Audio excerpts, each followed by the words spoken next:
Halo, di video kali ini kita akan membahas sedikit tentang kapasitor. Video tentang kapasitor ini akan dibagi menjadi beberapa video. Pembahasan tentang pengukuran energi atau muatannya dan aplikasi rangkaian seri dan paralel akan dibahas di video selanjutnya. Kapasitor adalah komponen yang dapat menyimpan energi listrik, hampir mirip dengan baterai. Bedanya dengan baterai mampu menampung energi lebih banyak dibanding kapasitor dengan ukuran fisik yang sama. Tapi, kapasitor memiliki kelebihan dibandingkan baterai. Kapasitor dapat mengeluarkan energi yang ada di dalamnya dengan cepat. Ada dua tipe kapasitor yang umum kita jumpai. Yang pertama adalah elektrolitik atau elko dan kapasitor nonpolar. Kapasitor elko memiliki dua kutub, sama seperti baterai, ada negatif dan ada positif. Sedangkan kapasitor nonpolar adalah kapasitor tanpa kutub atau kapasitor yang bisa digunakan bolak-balik.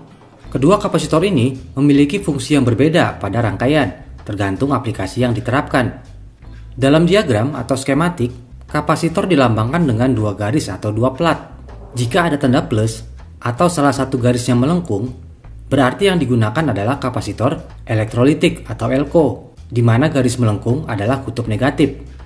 Jika tidak ada tanda plus atau garis melengkung, berarti yang digunakan adalah kapasitor nonpolar. Kapasitor elko bentuknya hampir sama satu dengan yang lainnya, kecuali untuk elko yang berbahan tantalum. Sedangkan kapasitor nonpolar, dia memiliki banyak jenis dan bentuk tergantung dari materialnya. Untuk kapasitor nonpolar, yang paling umum kita temui adalah jenis keramik atau biasa kita sebut kapasitor jengkol. Lalu ada kapasitor mylar, kapasitor kotak, dan kapasitor tabung. Untuk contoh aplikasinya, misalkan ada baterai 3 volt, kita sambungkan ke kapasitor elko dan lampu LED, di mana kapasitor dan lampu LED digabungkan secara paralel. Ketika terpasang, energi dari baterai sebagian akan ke lampu LED dan membuat lampu menyala. Sebagian elektron akan masuk ke kapasitor dan mengisi kapasitor hingga penuh. Ketika baterai dicabut, kapasitor akan mengeluarkan elektronnya menuju lampu LED.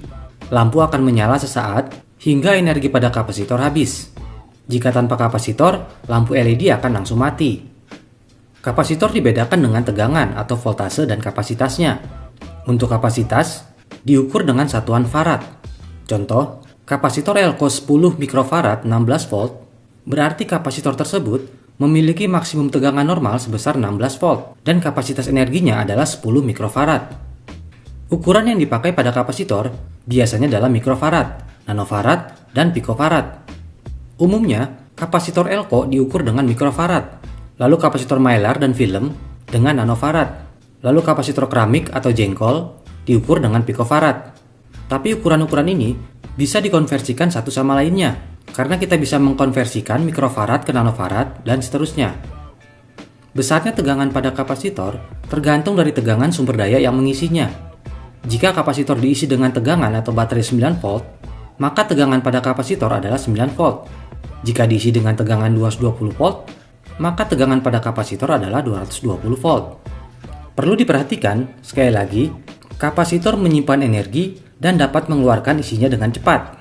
Jadi berhati-hati jika menangani kapasitor yang sedang digunakan atau menangani kapasitor bekas, karena kemungkinan masih ada muatan energi di dalamnya. Ini sangat berbahaya, khususnya dengan kapasitor bertegangan tinggi. Kita dapat mengeluarkan isi kapasitor dengan mengkonsletkan kedua kutubnya, atau untuk amannya, kita dapat menggunakan resistor sebagai load untuk mengosongkan isinya secara perlahan. Kapasitor termasuk komponen yang paling sering kita jumpai di rangkaian elektronika. Fungsinya dalam rangkaian pun berbeda-beda secara aplikasi. Kapasitor dalam rangkaian power supply digunakan untuk menghaluskan gelombang hasil konversi dari AC ke DC. Dalam rangkaian di mana ada dua sinyal, AC dan DC, seperti pada ampli gitar, kapasitor digunakan sebagai coupling atau pemisah antara jalur sinyal AC dan DC. Kapasitor juga bisa digunakan untuk melindungi rangkaian dari lonjakan tegangan. Ini biasa disebut safety kapasitor. Lalu fungsi umum lainnya adalah sebagai filter atau penyaring. Ini disebut filter kapasitor. Fungsi filter ini adalah menyaring frekuensi tertentu pada rangkaian. Contoh pada rangkaian power supply atau pada rangkaian tone control pada amplifier. Masih banyak yang bisa dibahas untuk kapasitor ini. Untuk fungsi-fungsi kapasitor lainnya, juga video tentang bagaimana kapasitor bekerja, nanti kita akan bahas di video-video selanjutnya. Oke, itu dia sekilas pengenalan tentang kapasitor. Mohon dikoreksi jika ada yang salah, dan kalau ada tambahan dari teman-teman bisa tulis di komentar. Kita ketemu lagi di video-video berikutnya. Sampai jumpa.